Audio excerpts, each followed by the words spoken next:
Welcome to Zisodel TV. Kindly subscribe, share, and like for latest updates and news.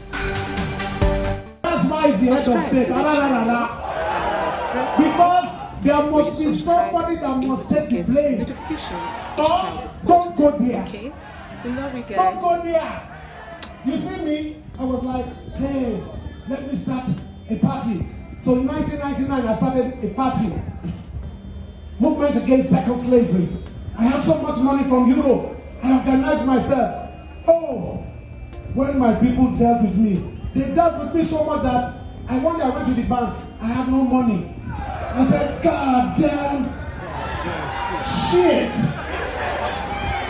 My people, don't they see the dream? Let's organize free concerts all over Nigeria. They finished me dead. So I ran away. Ever since then, I've been watching you from afar.